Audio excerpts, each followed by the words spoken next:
Alors, bonjour mes chers amis et bienvenue dans cette nouvelle vidéo. Aujourd'hui, je vous montre comment déterminer la forme trigonométrique et la forme exponentielle d'un nombre complexe. Mais ici, il faut faire attention, d'accord? C'est des nombres complexes qui s'écrivent sous une certaine forme. Par exemple, le premier nombre complexe, comme vous pouvez le constater, c'est sous la forme d'un produit. D'accord? Le deuxième nombre complexe, c'est sous la forme d'un quotient. Troisième nombre complexe également. Quatrième nombre complexe sous la forme d'une puissance. Donc, un nombre complexe à la puissance quelque chose. Donc, exactement. Donc, ce qu'on veut vous enseigner ici, c'est de vous débarrasser de la méthode naïve qui consiste à utiliser la forme algébrique avant de calculer, d'accord, afin de calculer l'argument et le module. Par exemple, si je vous donne E, si je vous montre le E par exemple, pour d'abord chercher la forme algébrique, ça va être plus compliqué parce qu'il faut calculer tout ceci à la puissance 2024. Donc c'est beaucoup plus compliqué de faire tout ce développement avant maintenant de chercher le module et un argument. Donc ce que nous on veut voir ici, c'est comment utiliser les formules de base pour pouvoir déterminer la forme trigonométrique et la forme exponentielle. Comme je l'ai déjà expliqué dans une de nos vidéos, la forme trigonométrique et la forme exponentielle, c'est essentiellement basé sur le module et un argument. Donc, ce qu'on nous demande en réalité, c'est de chercher le module et un argument de ces nombres complexes-là. Donc, allons-y sans plus tarder. Le premier nombre complexe, c'est a égale 1 plus i, facteur de racine carrée de 3 moins i. Donc, l'objectif, c'est de faire quoi? C'est de regarder ce nombre complexe sous la forme d'un produit A multiplié par B. D'accord? Le A ici, ça va être exactement quoi?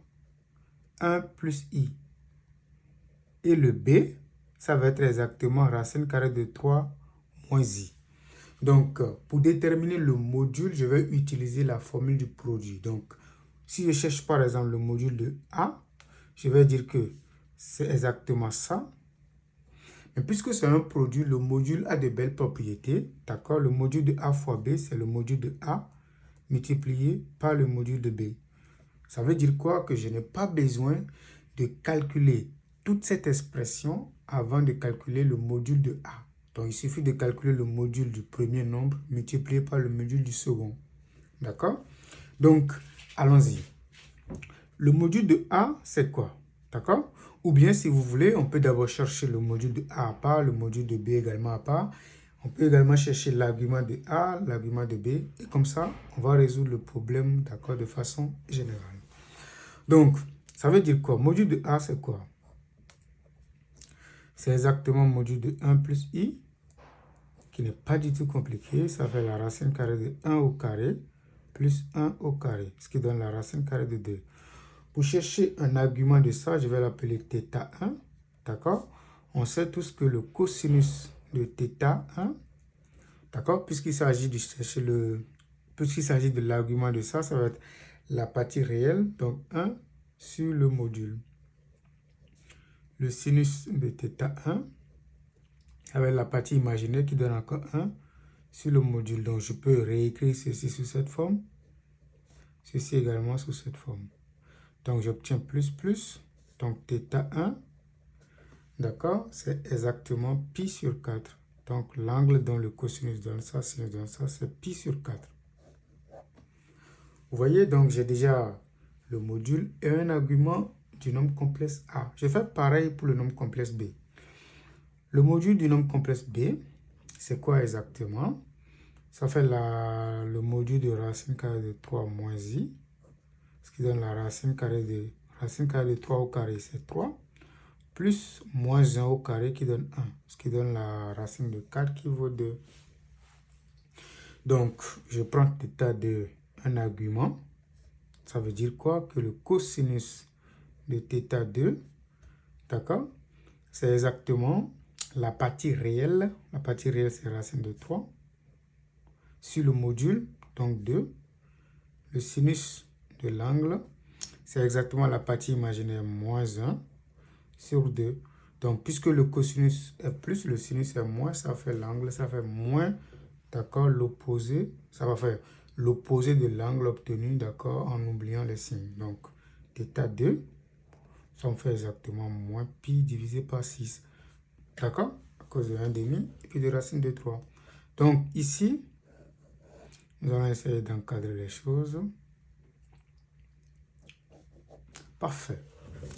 Donc, avec ça, on n'aura plus de difficultés dans la suite.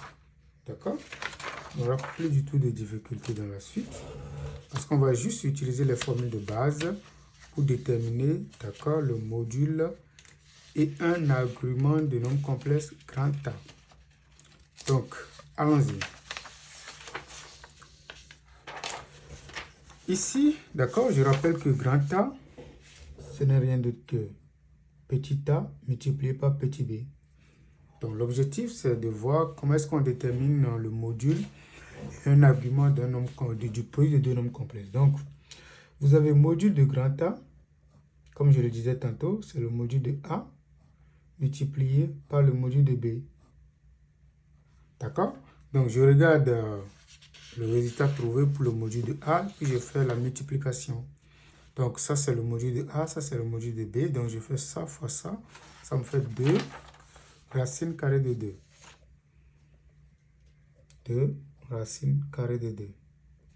Maintenant, comment est-ce qu'on calcule maintenant un argument de ça? Puisque c'est un produit, pour calculer un argument de... juste un argument de grand A, ça fait argument, d'accord, du premier nombre complexe plus argument du deuxième nombre complexe. D'accord? Donc, évidemment, plus de capi, mais juste comme comme nous on cherche ici juste un argument, on peut juste faire la somme des arguments. Donc, allons-y. Argument du premier nombre complexe est pi sur 4. Argument du deuxième nombre complexe est moins pi sur 4. Il s'agit de faire la somme. Donc, je fais la somme. Ça me fait pi sur 4 moins pi sur 6. Donc, j'essaie de rendre le même dénominateur. J'obtiens 6 pi moins 4 pi. Le tout divisé par 24. Donc, j'obtiens ici 2 pi sur 24, ce qui donne pi sur 12. Parfait. D'accord? Ça, c'est un argument, juste un argument. D'accord? Donc, par conséquent, je peux maintenant écrire la forme trigonométrique qui fait d'abord le module, en parenthèse, cosinus de l'argument, plus i sinus de l'argument. Donc, ça, c'est juste une forme. D'accord? Maintenant, la forme exponentielle, maintenant, ça fait 2 racines de 2, exponentielle i fois l'angle. L'angle, c'est pi sur 12. Donc, voilà. Ça, c'est la forme exponentielle et la forme trigonométrique. Maintenant, nous allons regarder le deuxième nombre complexe qui est donné. Vous allez voir que la suite ne sera plus du tout difficile.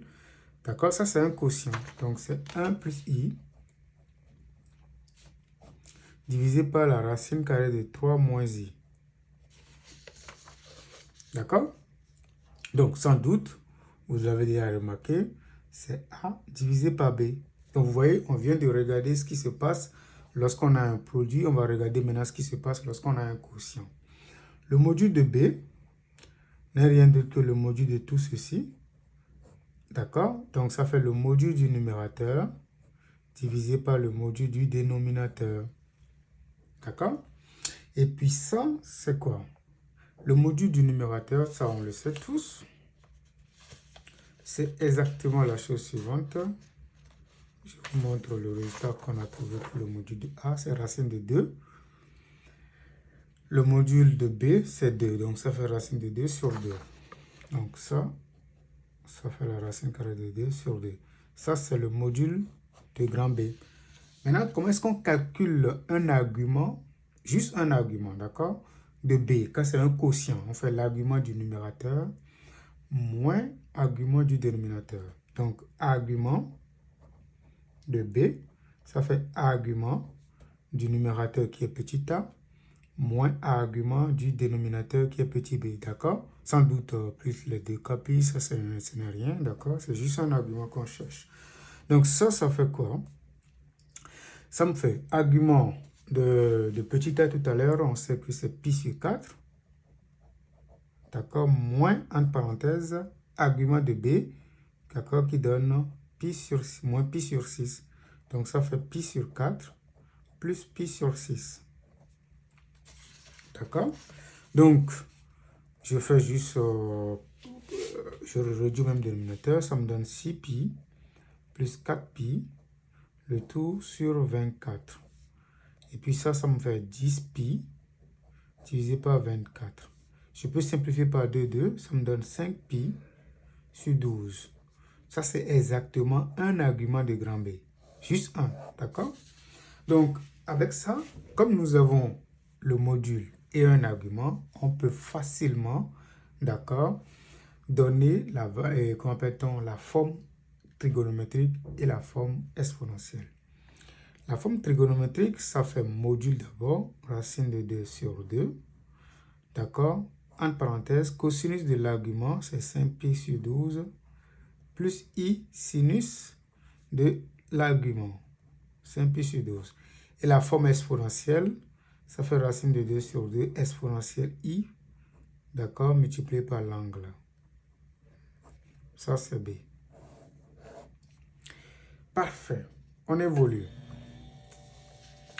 On regarde maintenant le troisième nombre complexe qui est C. D'accord?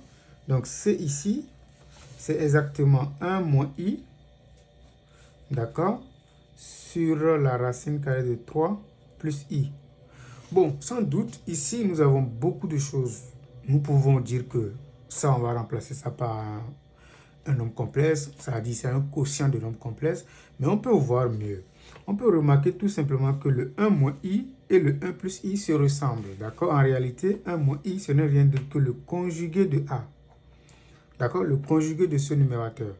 Et puis, la racine carrée de 3 plus i, ce n'est rien d'autre que le conjugué de ce qui est là. Donc, ça fait b bar. Donc, a bar sur b bar, c'est a sur b, le tout bas. Et donc, ça va être facile parce que a sur b, ce n'est rien d'autre que b. Donc, en réalité, c, ce n'est rien d'autre que b bar. Donc, si vous avez déjà toutes les informations concernant b, puis on vous demande les informations concernant le b bar, c'est pas du tout compliqué, tout est facile. Le module de c, c'est encore le module de b. D'accord?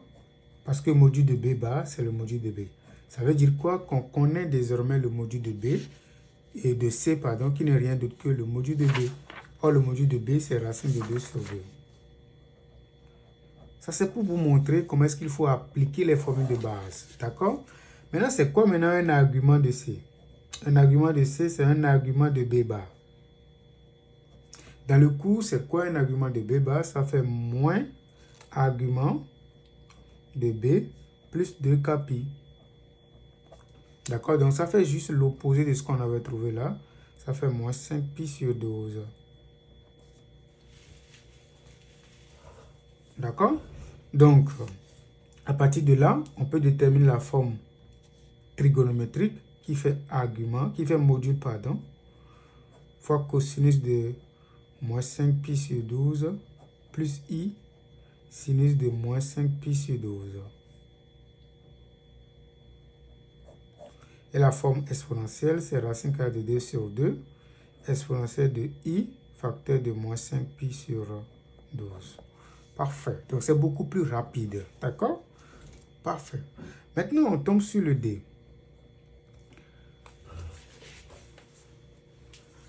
Le nombre complexe D, d'accord?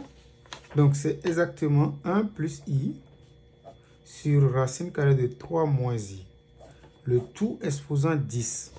D'accord? Vous voyez que c'est vraiment important de connaître les formules. Sinon, on va d'abord développer tout ceci, ce qui va être trop, d'accord, avant de calculer le module et un argument du nombre complexe D.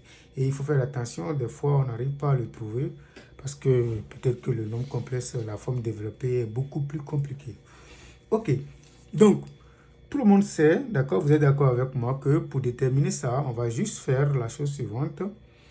1 plus i, ce n'est rien d'autre que a.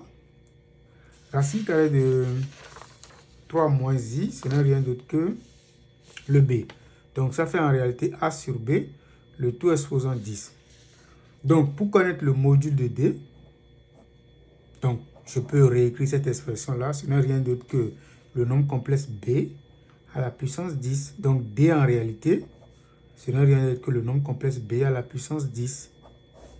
Donc, si vous avez ça, qu'est-ce qu'on fait? Le module de d, ce n'est rien d'autre que le module de b, d'accord, élevé à la puissance 10. Donc, ça fait la racine carrée de d sur 2, le tout exposant 10. D'accord?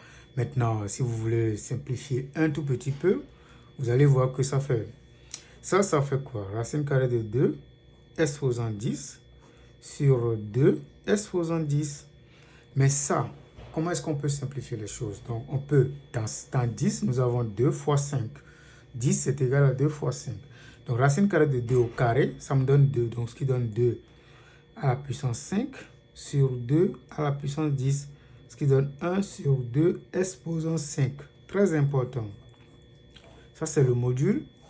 Maintenant, comment est-ce qu'on calcule le module, un argument d'un nombre complexe? Si je prends z exposant n, un argument de ça, c'est n multiplié par argument de grand Z, plus 2kπ, d'accord? Nous, on cherche juste un argument, donc ça ne nous dérange pas. Donc, un argument maintenant du nombre complexe d, d'accord? On va faire tomber le 10, donc ça fait 10 multiplié par argument de grand B, d'accord? Donc, ce qui fait 10 multiplié par argument de grand B. Argument de grand B, c'est quoi? C'est 5π sur 12. Donc, je vais juste vérifier. Argument de grand B, d'accord, c'est 5π sur 12. Donc, ça fait 10 multiplié par 5π sur 12. Donc, on va essayer de simplifier un tout petit peu par 2. Ça me donne 25π sur 6. Donc, ça, c'est argument de D, juste un argument. Par conséquent, D, ça forme trigonométrique. Ça fait 1 sur 2 exposant 5, facteur de cosinus de 25π sur 6, plus i sinus de 25π sur 6. Donc, ceux qui le souhaitent, vous pouvez chercher la mesure principale, mais ce n'est pas du tout nécessaire, c'est juste une forme trigonométrique. Pourquoi on parle de forme trigonométrique? On ne dit pas la forme trigonométrique, on dit une forme trigonométrique. D'accord?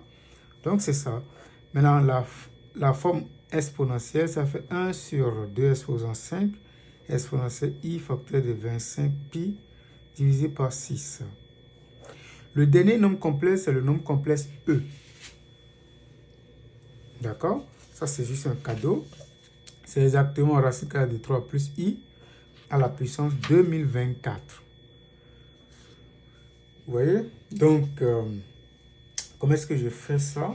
Ça, on l'avait posé égal quoi? Ça, c'était quoi déjà? Ça, c'est le B bar, d'accord? Donc, ça fait B bar, exposant 2024. Mais ce qui est important, d'accord, c'est que pour chercher le module de E, ça va faire le module de B bar, d'accord? C'est-à-dire le module de tout ceci à la puissance 2024. Donc, c'est parce qu'on a déjà traité le B que j'utilise le B pour pouvoir travailler. Donc, le module de B bar, c'est encore module de B. Ça ne change pas du tout. Et le module de B, d'accord, c'était égal à combien? Je vais juste chercher. Le module de petit b, c'était quoi? C'était 2, d'accord? C'est égal à 2. Donc, ça fait 2 exposant 2024. Ça, c'est le module de B. Parfait. Maintenant, nous allons essayer de chercher maintenant un argument, d'accord? Donc, comme c'est égal à B bar exposant ça, un argument de ça, un argument de E, d'accord, je fais tomber le 2024, ça fait 2024 multiplié par argument de quoi? De racine carrée de 3 plus i, d'accord? Mais comme je le disais tantôt, un argument de racine carrée de 3 plus i, on l'a déjà fait, c'est en réalité un argument de b bar. Donc ça fait moins argument de b. Donc, ça fait l'opposé de l'argument de B qui n'était rien d'autre que quoi? C'est quoi l'argument de B? C'était exactement quoi? Moins pi sur 6. D'accord? Donc, ça me fait moins pi sur 6. Donc, ça fait pi sur 6. Du coup, argument de E. D'accord? Ça me fait 2024 multiplié par pi sur 6. Donc, je fais ce calcul. Je peux peut-être diviser par 2. Ça me fait 1022 et 1012 pi sur 3. C'est bon? Et donc, je peux maintenant donner la forme trigonométrique. Ça fait le module. Le module tout à l'heure. D'accord? N'oublions pas, c'était 2 exposant 2024. Facteur de cosinus de 1012 pi sur 3 plus i sinus de 1012 pi sur 3. D'accord? Et la forme exponentielle, c'est 2 exposant 2024 et fois exponentielle de i 1012 pi sur 3. C'est bon? Donc, c'est la fin de cette vidéo. N'hésitez pas à commenter, à donner votre avis ou à poser des questions. Merci d'avoir visualisé cette vidéo.